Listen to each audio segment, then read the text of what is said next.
శ్రేష్ఠుడయ్యే అధికారం ఇచ్చాను. కేవలం అర్జునుడు.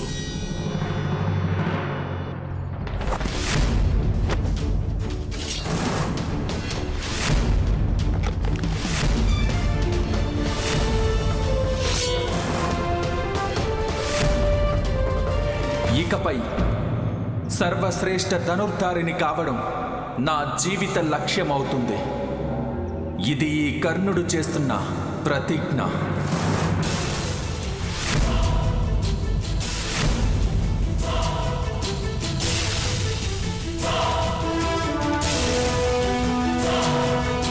జన్మ కేవలం శ్వాసించే అధికారాన్నిస్తుంది, కర్మ మాత్రమే విశ్వాసాన్నిస్తుంది. ద్రోణాచార్య, నాకు నమ్మకం ఉంది, ఈ విశ్వంలో సర్వశ్రేష్ఠ ధనుర్ధారి కేవలం నేనే అవుతాను.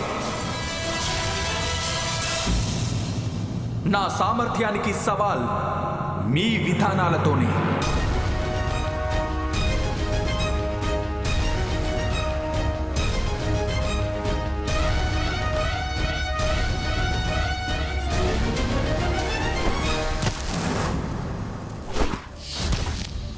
కోపం తెచ్చుకోవాల్సిన అవసరం లేదు కర్ణ.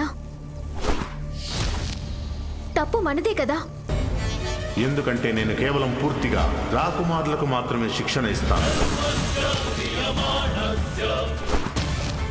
శస్త్ర విద్య పొందే అధికారమే లేనప్పుడు మరి గురుదేవులు ఏ విధంగా ధర్మాన్ని ఆచరించగలరు? ఎవరైతే జ్ఞానాన్ని వెతుక్కుంటారో వాళ్ళకి అవకాశం లభిస్తుంది. ఎవరైతే అవకాశాన్ని వెతుక్కుంటారో వాళ్ళకి జ్ఞానం ఎప్పటికీ లభించదు. గుర్తుంచుకో. అందుకే ప్రతిజ్ఞ చేశాను, అర్జునుడిని ఈ ప్రపంచంలోకెల్లా సర్వశ్రేష్ఠ ధనుర్ధారిని చేస్తాను. ప్రతిజ్ఞ చేస్తున్నాను, నేను విశ్వంలోకెల్లా సర్వశ్రేష్ఠ ధనుర్ధారినై చూపిస్తాను. విధానంలో, నిజాయితీలో కేవలం అర్జునుడికి మాత్రమే శ్రేష్ఠుడయ్యే అధికారం.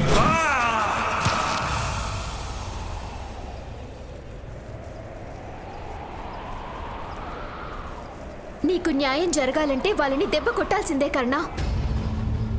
వాళ్ళు నిన్ను బాధించడానికి వాళ్ళకి అధికారాన్ని ఇవ్వద్దు. నేను బాధపడుతున్నాను వృషాలి. సోనుడి హత్య వల్ల బాధపడుతున్నాను. ఈ అన్యాయం మీద కోపం పెరిగిపోతుంది, కానీ ఓడిపోలేదు. వాళ్ళు ఏమనుకుంటున్నారు? ఒకవేళ ఆచార్య ద్రోణుడు నేర్పకపోతే కర్ణుడు విశ్వంలోనే సర్వశ్రేష్ఠ ధనుర్ధారి ఎప్పటికీ కాలేడనా? కానీ బాధపడాల్సింది ఇకపై వాళ్ళే.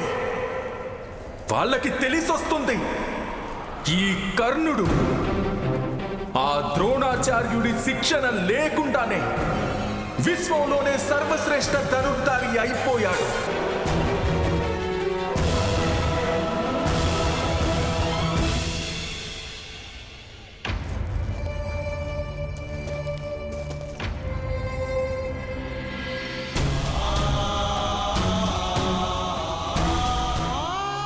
పుత్ర కర్ణ, ఇంటికి పద. మీ అమ్మ నీ కోసం అక్కడ ఎదురు చూస్తోంది. అమ్మ ఇప్పుడు తన ఇద్దరు కొడుకుల కోసం ఎదురు చూస్తూ ఉంటుంది. ఒంటరిగా ఎలా వెళ్ళమంటారు?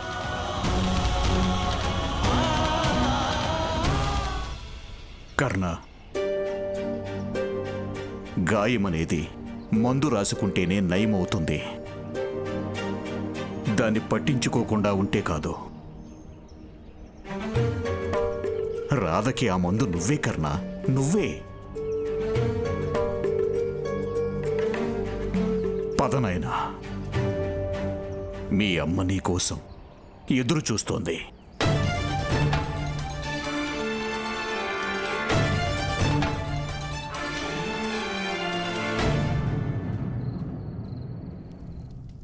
ఆ ద్రోణాచార్యుడు నీకు శిక్షణ ఇవ్వడానికి నిరాకరించాడా? అవును, ఎందుకంటే నేను రాకుమారుణ్ణి కాదు, అలాగే తన కొడుకుని కాదని.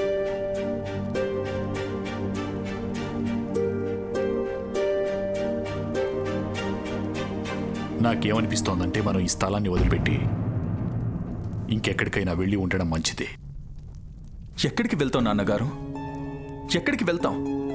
ఎక్కడికి వెళ్ళినా సరే మన శోణుడికి జరిగిన అన్యాయం మనల్ని విడిచిపెట్టదు నాన్నగారు. మనం ఎక్కడికి వెళ్ళినా సరే అక్కడిలాంటి భీష్ములు ద్రోణులు ఉంటారుగా. ఏదైనా వేరే రూపాల్లో, ఏదైనా వేరే వేషంలో మనం ఈ పోరాటం ఇక్కడే సాగించక తప్పదు. ఇక్కడే గెలిచి చూపించాలి. మూర్ఖుడిలా నువ్వు మాట్లాడొద్దు కర్ణ. ఇలా అన్యాయాన్ని భరించకపోవడం మూర్ఖత్వం అయితే సరే, నేను మూర్ఖుణ్ణే. నాన్నగారు, కర్ణుడు ఎక్కడికి వెళ్ళినా సరే తన ప్రతీకారాన్ని తీర్చుకునేందుకు మళ్ళీ హస్తినాపురానికి వస్తాడు. ఇప్పుడు నేను ప్రారంభించిన ఈ యుద్ధం ముగింపు ఇక్కడే హస్తినాపురంలోనే జరగాలి.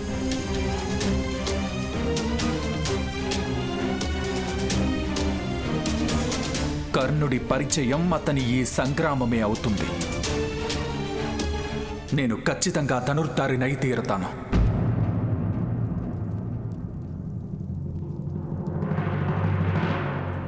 ధనుర్విద్య ఎవరు నేర్పిస్తారు? ఎవరు నిన్ను మహామహితాత్ముడు భీష్ముడు ఇంకా ద్రోణాచార్యుడి ముందర తీసుకొచ్చి నిలబెడతారు? ఎవరు?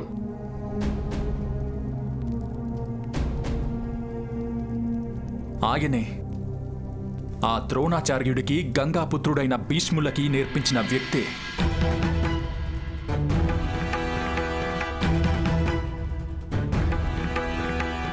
ఈ ఇద్దరు మహారథులకు కూడా ఎవరో గురువు ఉన్నారుగా. ఒకవేళ వాళ్ళలో ఎవరైనా నాకు నేర్పించొచ్చుగా. చెప్పండి నాన్నగారు, వాళ్ళకి గురువు ఎవరు?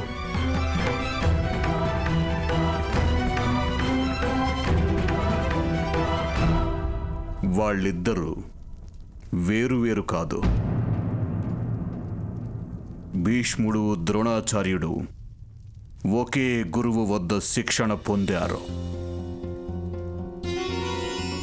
అంటే ఆ ఇద్దరు మహాయోధులు ఒకే గురువుకు శిష్యులా?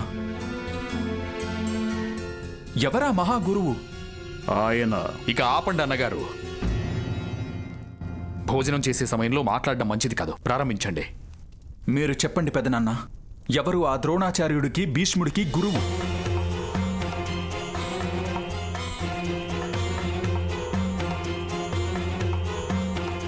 సమాధానం ఎందుకు చెప్పట్లేదు మీరు? దానివల్ల ఎలాంటి లాభం లేదు కర్ణ. తనని తెలుసుకొనివచ్చుగా. చాలన్నయ్య, మీరు ముందే కర్ణుని చాలా పాడు చేశారు. ప్రతి ప్రశ్నకి సమాధానం తెలుసుకోవడానికి ప్రతి ఒక్కరికి అర్హత ఉండదు. ఒకవేళ మీరు కర్ణుడితో ఈ విషయం గురించి మాట్లాడితే నా మృతదేహాన్ని చూస్తారు మీరు.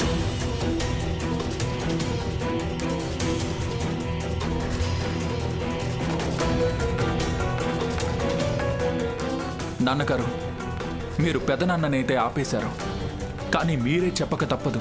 ఆ ద్రోణాచార్యుడికి భీష్ముడికి గురువు ఎవరు? చాలా ఎక్కువ మాట్లాడావు కన్నా. వెళ్ళు, భోజనం చెయ్యి.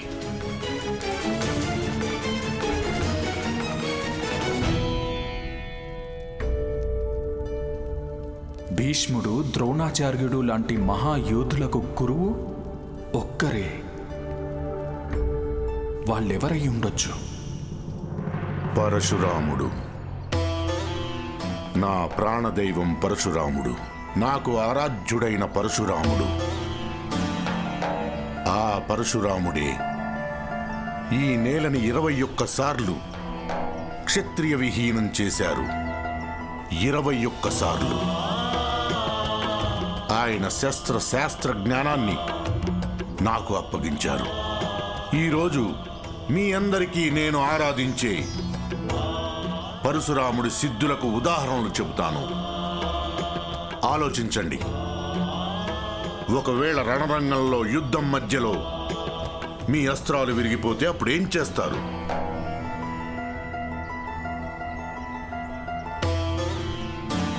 ఎలా జయిస్తారు యుద్ధాన్ని? అది కూడా శస్త్రాలు లేకుండా. అసంభవం కదా? కానీ నా ఆరాధ్యులు దాన్ని సంభవం చేసి చూపించారు. ఆయనేం చెప్పారంటే, నిజంగా నీ హృదయం పవిత్రమైతే, అలాగే లక్ష్యం అచంచలమైతే, అప్పుడు ప్రకృతిలోని ఏ వస్తువైనా సరే శస్త్రంగా మారుతుంది.